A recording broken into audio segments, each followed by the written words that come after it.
Today is a very special day. Well, it is for me at least, because today is the day I take my brand new Alpine A110 for its first proper drive.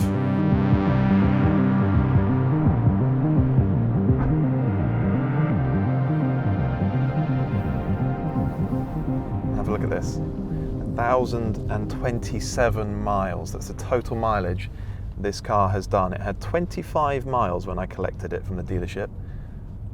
1,000 miles is significant because that means this car is just about run in. Some people say that running in a modern car is a waste of time, you don't need to do it anymore.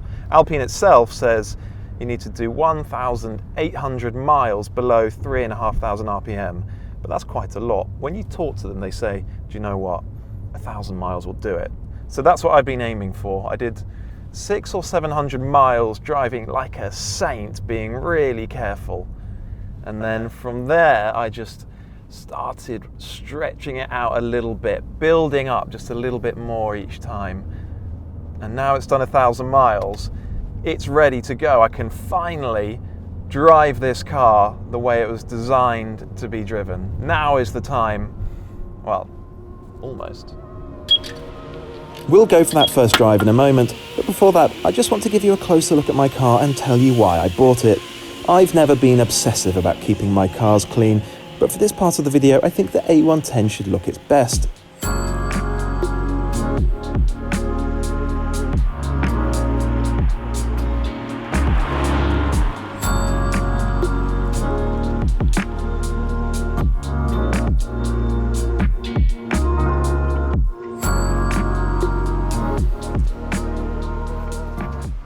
Why did I buy an Alpine A110? Well, I love the A110. I needed a car. That's the short version. The slightly longer version is that, well, I do love the A110. I've driven it loads in the past. I know they're fantastic to drive. It's actually everything that I want from a sports car.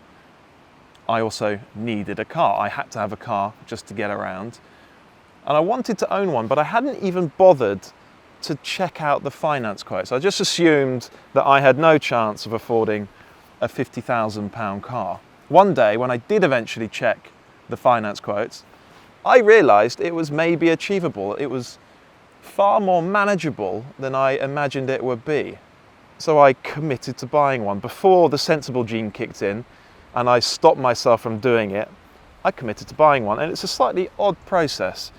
To buy a brand new Alpine, you have to go through the mobile app. That's how you reserve a car. And once you've done that, you pay a small holding deposit, and that gets you a slot in the build queue. Once you've done that, you spec the car with a dealer. Now, I actually spec'd my car before the UK online configurator was up. That's why, when you look at mine, it's actually very simple, almost plain. It's not adorned with the additional frippery stuff. I don't have the Alpine logos on the wings. I don't have the blue calipers. I don't have things like the aluminium passenger footrest. All that stuff that to me makes a car no more enjoyable, just more expensive. Now, I was very lucky that having ordered my car, I was allowed to go to the factory in Dieppe, in the north of France, and see it being built. It was such a special experience. Walking into that production hall just after the engine had been inserted into the body, they call it marriage, just as the car was having its wheels fitted. And it was a really bizarre experience to see my own car travelling down the production line, knowing that in a few weeks I'd be collecting it and it would be mine. And they even let me sign the rear bumper support. Really cool. I'll never forget that moment.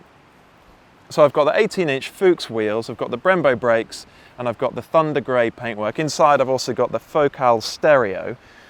I've also got parking sensors, but I don't have the optional sports exhaust. Now, I'm going to have to talk about that a little bit later on once we're driving. As we're recording this, it's the middle of November, and I've had the car for almost exactly a month. Since I collected it, it's been to Lichfield to have the paint protection spray applied to it, which just means that I can jet wash it down and it's perfectly clean. That suits me down to the ground. Let's have a quick look at the interior.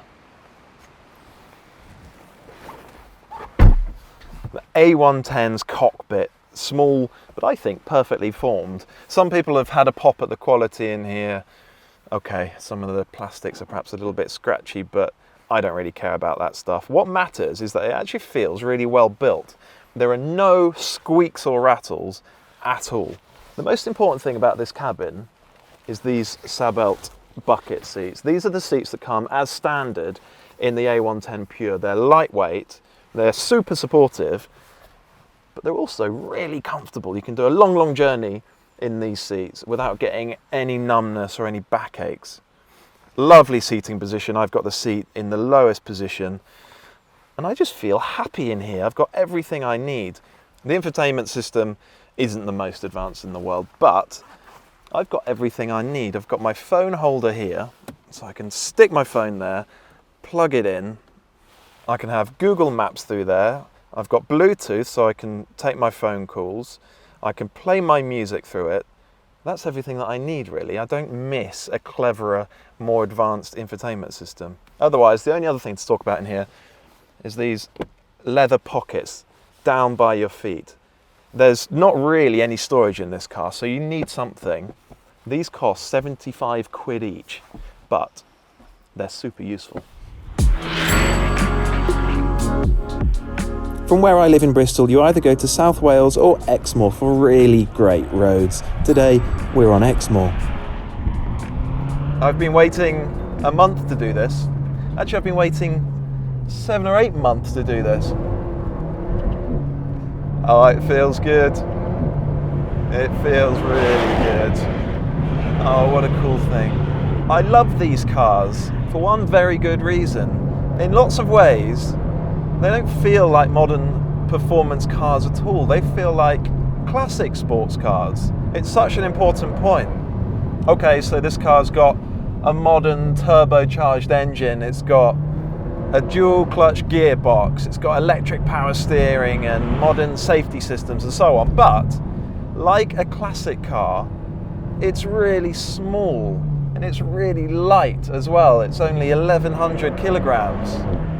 And when you look at the tyres, you see how skinny they are. So it doesn't have bundles and bundles of grip. It doesn't feel as though it's glued to the road. And also, like a classic car, it rolls about in corners and it breathes with the road.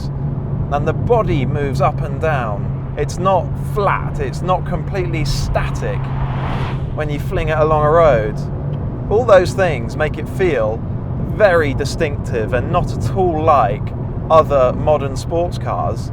It makes it feel like a classic performance car, and it just means it's so much fun to drive on a winding, twisty moorland road. I just love it. The engine, 1.8 litre, 4-cylinder turbo engine, 252 horsepower, 236 pounds-foot of torque. It's not a spectacular engine, but it's really effective. And it's got such punchy performance, particularly given that the car weighs so little. And it's got really strong, torquey, muscly performance. And it thumps the car along the road really beautifully. I don't miss a manual when I'm driving this car, although it would have been great if they'd offered a manual gear stick as an alternative to this paddle shift gearbox. I love that this car is playful. You can make it slide around a little bit. You can feel it skipping across the road. It just feels so alive. So many modern performance cars just feel aloof and remote and uninterested until you start driving them at 10/10ths. This thing, I just love driving it, even at half pace. It's so special. I've got a bit of a claim with this car. So I first drove the Alpine A110 very late in 2016, sort of more than a year before the international media launch. It was a really early development car, and I was there with Alpine because they wanted to put a handful of journalists in those early development cars and get some feedback on them. And I drove the car and I told the Alpine guys what I thought of it, and they either ignored it entirely or took on board what I said. But one of the things I spoke to them about was the gear shift paddles. Because when I first drove the car, the action was really unsatisfying. It was spongy, it was vague, it wasn't very pleasant, and I told the guys that. Now, David Tuig, who was the lead engineer on this car and a really friendly guy, he's told me since then that based on what I said, they went back to their suppliers and asked them to rework the gear shift. And now it's a lovely, clicky, really sweet and satisfying paddle action. So there you go, that's my little contribution to the A110. I said I would talk about the sports exhaust that this car doesn't have. Now, I didn't specify it because I had to try and keep the overall cost of the car down. If I'd ticked every box on the options list, I probably wouldn't have been able to afford the car at all. So this car doesn't have the sports exhaust. Now, the noise it makes, it's not particularly musical. You get this sort of wind rushy blast furnace sound, and sometimes on the overrun you get pops and cracks on the exhaust. So it sounds kind of sporty and raughty and aggressive, just not particularly musical. And it's only now that I drive my car that I realise what a great job Alpine's engineers did with the optional sports exhaust, because I mean, that exhaust sounds fantastic. It does sound better than this one. I have to admit that. It doesn't bother me at the moment, but maybe one day I'll have to do something about that. This car feels so sweet along this road. I love the way it leans in corners. I love the way you can feel the grip starting to bleed away progressively. It just wraps you up in the process of driving. That's why I love this car. It's been a long wait. It was worth it. Exmoor National Park, greasy roads, my own A110. It doesn't get much better than that. Yep, I think I'm going to enjoy Alpine ownership. Thank you for watching. Please subscribe to the PistonHeads YouTube channel and remember to turn on notifications to be alerted each time we upload a new video, and head to pistonheads.com for all your car news, reviews and features.